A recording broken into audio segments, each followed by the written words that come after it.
Yes, on y est arrivé. Pascal, ça fait 2 ans, 2 ans exactement que je te tourne autour, ici, à la librairie des Lyres, pour te dire « J'aimerais bien que tu fasses une séquence face caméra pour Alternative ». Et puis tu disais « Je sais pas, je me demande, etc. » Et aujourd'hui, on a réussi à te convaincre. Mais tu es là, non pas pour parler de livres, mais pour parler de ça, d'un jeu de tarot. Et tu es la seule libraire à ma connaissance qui tire également des cartes pour les personnes qui sont intéressées. Tu vas prendre ce jeu, tu le mets dans ta main comme ça. Petit rappel de mémoire, quelle est la première fois que tu as un jeu comme ça dans ta main? Oh, alors je crois que c'était en 2005. Donc ça fait 12 ans. Ça fait 12 ans, oui, tu as raison. 12 ans. Et ça te travaillait déjà, l'idée des cartes, ou bien ça a été une surprise pour toi, soudainement te retrouver avec un tarot entre les mains? Alors, bizarrement, non. Je me rappelle la première fois que j'ai vu ce jeu de cartes, j'étais plutôt intriguée. Je me disais, c'est vraiment bizarre, tous ces personnages, qu'est-ce que ça veut dire, etc. Et puis, non, sinon, j'ai pas été plus que tant... Tu les trouvais jolies, ces cartes? Elles te parlaient ou vraiment pas du tout? Non, j'étais plus intriguée. C'était plus ça, mais j'ai pas eu le coup de cœur directement. J'ai plutôt aimé la personne qui était avec le jeu. Qui était avec le jeu, qui s'appelait Maurice Cuffer. Au fait, il venait dispenser un enseignement chez moi. Et voilà, il m'a posé la question, est-ce que je pourrais venir donner quelques cours de tarot? Puis je lui ai dit, bah, écoute, moi je connais pas du tout, mais pourquoi pas? Et ce qui est bizarre, c'est que après plusieurs années, donc j'ai beaucoup aimé parce que j'ai approfondi, je trouvais ça super intéressant.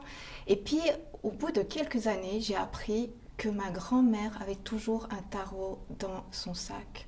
C'est un secret de famille, elle t'en avait jamais parlé? Elle m'en a jamais parlé. Bon, on n'avait pas vraiment de relation ensemble, mais j'ai appris ça par mon père qui, juste avant qu'il décède, parce qu'il a su que je devenais que tu commençais un tout petit peu à tirer les cartes. Exactement. Et là, tu as sauté une étape, parce que tu dis, oh, d'abord, je suis un peu intrigué, il y a un gars qui vient chez moi donner des cours, et puis ensuite, j'ai creusé. Alors, là, il manque une étape. Comment à un moment, tu dis, ça, c'est mon truc? Alors, c'est lui qui m'a donné le goût.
Vraiment, en prenant les cours, d'ailleurs c'est un des seuls cours que j'ai suivi à la librairie parce que j'étais tout le temps super pressée d'organiser, de faire toutes les choses que j'avais à faire.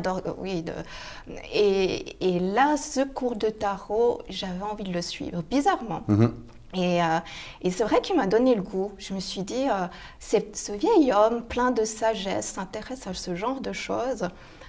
C'est qu'il y a quelque chose derrière. Et puis, effectivement, c'est le cas. Alors, il y a un truc qu'il faut d'emblée préciser par rapport au tarot de Marseille, c'est que ce n'est pas le côté divinatoire qui t'intéresse, mais c'est le côté de ce que ça apporte à une personnalité. Tout à fait. Alors, explique-moi ça, parce que, évidemment, les gens qui nous regardent, ils assimilent ça. Elle va me dire mon futur s'il vient chez elle. Et puis, c'est pas du tout ça. C'est bien, merci de le préciser, Joël, parce que effectivement, pour moi, c'est pas du tout un outil de divination.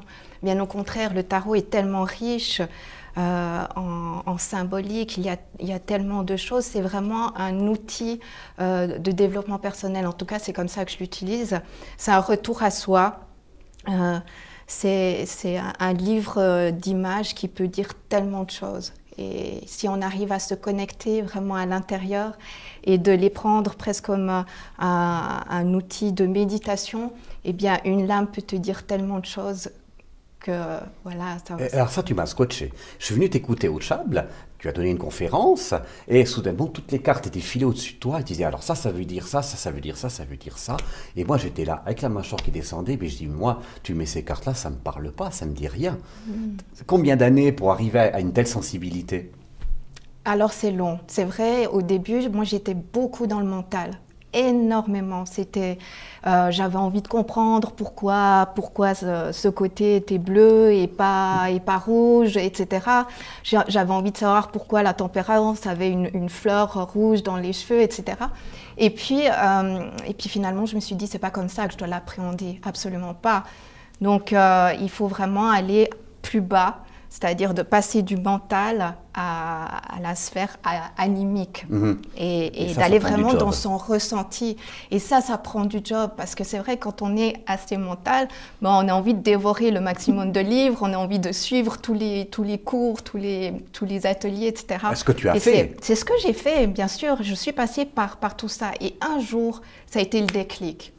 J'ai tout lâché et je me suis dit, c'est bon. La base, elle est là.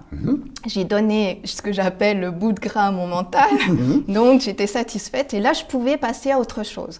Et quand on est vraiment dans ce ressenti, on peut faire des connexions au-delà de nous. Ça se passe vraiment au-delà. C'est un truc incroyable. C'est pas possible d'apprendre par cœur parce que dans une lame, il y a tellement de choses à dire. On peut faire tellement de liens avec, que ce soit avec la philosophie, la mythologie, l'alchimie, la psychologie. Enfin voilà, il y a tellement de choses à apprendre que c'est pas possible. Au bout d'un moment, on pète un câble.